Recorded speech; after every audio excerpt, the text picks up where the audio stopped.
Ja, hallo Leute, ist der Lower Coach. Lower, the Law of Attraction, das Gesetz der Anziehung.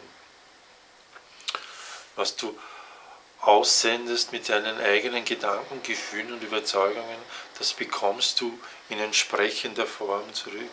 Was du siehst, das wirst du ernten. Wie du in den Wald rufst, so schallt es zurück. Das Gesetz der Anziehung ist ein Universumgesetz, das auf jedes Individuum gleichermaßen wirkt. Jeder Mensch, jedes Individuum muss die Erfahrung machen, die Konsequenzen tragen seiner eigenen Gedanken, Gefühle und Überzeugungen. Denn sie erschaffen seine eigene persönliche Realität. Erkenne dich selbst in deiner persönlichen Realität. Erkenne deine eigenen Gedanken, Gefühle und Überzeugungen. Wache jetzt auf.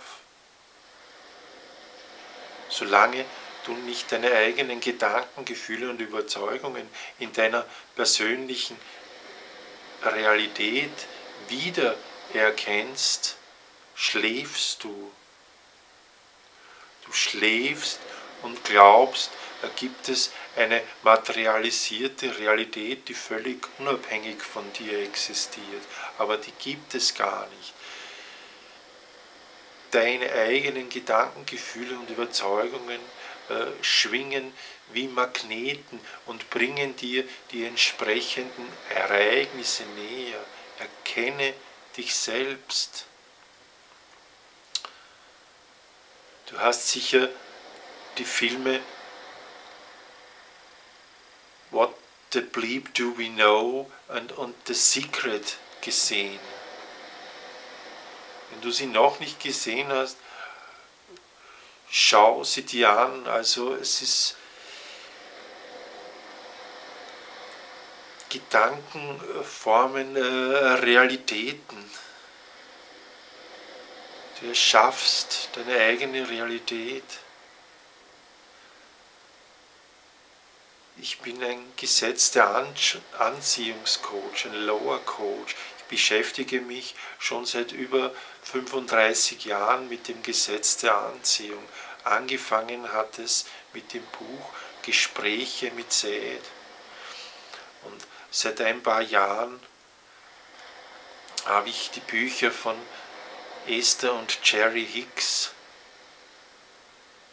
entdeckt, die Nachfolger von Gespräche mit Seth sind.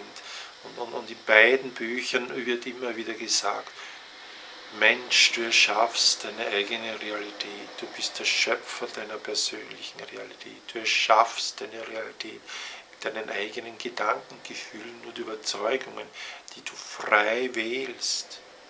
Niemand kann Gedanken, Gefühle und Überzeugungen in dich einpflanzen. Du wählst völlig frei deine eigenen Gedanken, Gefühle und Überzeugungen.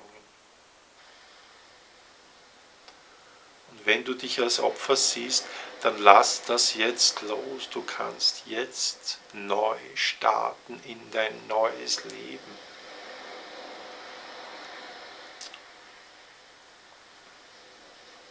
Übernehme die volle Verantwortung für den Inhalt deines Bewusstseins. Modifiziere den Inhalt deines Bewusstseins. Finde Gedanken, die sich besser anfühlen. Und dir wird es immer besser und besser gehen. Melde dich bei mir. Ich coache dich sehr gerne. Melde dich über E-Mail. Wir kommen in Kontakt. Wir können weltweit in Kontakt kommen. Über Skype und Telefon kann ich dich ein paar Wochen coachen, damit du selbst dein Leben wieder selbstverantwortlich in die Hand nimmst und aus der Opferrolle heraustretest, dich entfaltest, heraus aus der Opferrolle und wieder in deine natürliche, angeborene Rolle hineinkommst, in die des schöpferischen Erschaffens deiner persönlichen Realität. Melde dich bei mir, ich coache dich sehr gerne. Ciao.